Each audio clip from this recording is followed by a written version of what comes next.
Bhabhar police મથકે વધુ એક હની ટ્રેપની ઘટના બની। એક મહિલા સહિત 4 સામે એફઆઈઆર નોંધાતા પંથકમાં ચકચાર મચ્યો છે। એક મહિલાએ 3 સાગરીતોની મદદથી એક વિદ્યા સહાયકને ઘરે બોલાવી હની ટ્રેપમાં ફસાવી 1 લાખ રૂપિયાની માંગણી કરી હોવાનો આક્ષેપ કરવામાં આવ્યો છે। ભાભર ખાતે રહેતી એક મહિલાએ એક વિદ્યા સહાયકને સોશિયલ મીડિયામાં વિશ્વાસમાં કેળવી હની ટ્રેપમાં ફસાવી રૂપિયા 1 લાખની માંગણી કરી રૂપિયા 11,000 પડાવ્યા હોવાની મહિલા સહિત 4 સામે ફરિયાદ ભાભર પોલીસ મથકે નોંધાઈ છે। મળતી માહિતી મુજબ માલતી ત્રિવેદી નામની મહિલા ભાભર ખાડિયા બજારની શેરીમાં રહે છે અને કાંકરેજ તાલુકાના માડલા ગામનો સચિન ચૌધરી વિદ્યા સહાયકને સોશિયલ મીડિયામાં પરિચય કેળવી વિશ્વાસમાં લીધો હતો। વોટ્સએપ બાદ ફોન ઉપર વાતચીત કરી વિશ્વાસ કેળવી અન્ય 3 સાગરીતોની મદદથી માલતી ત્રિવેદી નામની મહિલાએ સચિન ચૌધરીને માલતી ત્રિવેદીએ તેના ઘરે બોલાવી સચિન ચૌધરીને ઉપરના માળે બોલાવી થોડીક વાતચીત બાદ અડપલા કરી નીચેથી 3 અન્ય આરોપીઓને બોલાવી સચિનના કપડાં ઉતારીને વિડીયો બનાવ્યો હતો।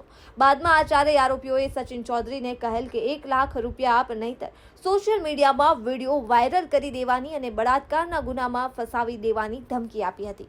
ફરિયાદીના એટીએમમાં 11,000 પડ્યા હતા તે ઉપાડ્યા ન હતા। તેણે અન્ય વ્યક્તિ પાસેથી રોકડા લીધા હતા અને આરોપીઓને આપ્યા હતા અને બાકીના પૈસા પછી આપવાનું કહી જતા રહ્યા અને ત્યારે બાદ ફરિયાદીએ આ સમગ્ર ઘટના બાબતે તેના સંબંધીને કહી ભાભર પોલીસ મથકે મહિલા સહિત 4 આરોપીઓ સામે ફરિયાદ નોંધાવી છે।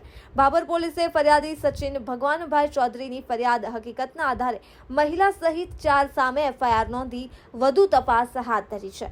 માલતીબેન કાંતિભાઈ ત્રિવેદી, કાદર ઉર્ફે ટીનો અહમદ મીર, વિક્રમસિંહ ભરતસિંહ રાઠોડ અને ભરતસિંહ ભીખુભા રાઠોડ સામે ફરિયાદ દાખલ કરવામાં આવી છે।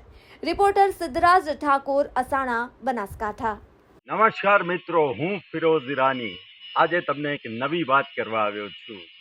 દીવ મિરર ન્યૂઝ જોતા રહો, સબસ્ક્રાઇબ કરવાનું ભૂલતા નહીં અને શેર કરવાનું પણ ભૂલતા નહીં। સત્યની સાથે જોડાતા રહો।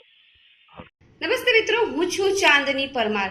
આપની મનપસંદ ચેનલ એટલે કે દીવ મિરર ન્યૂઝ ચેનલને લાઈક કરો, શેર કરો અને ફોલો કરો અને હા, તેમાં દરરોજ તાજા સમાચાર જોવાનું ભૂલશો નહીં। દીવ મિરર ન્યૂઝ દરરોજ લાઈવ અપડેટ ગુજરાત રાજ્ય, દેશ, દુનિયાના તમામ બ્રેકિંગ સમાચારો નિહાળો દીવ મિરર ન્યૂઝ ચેનલ પર।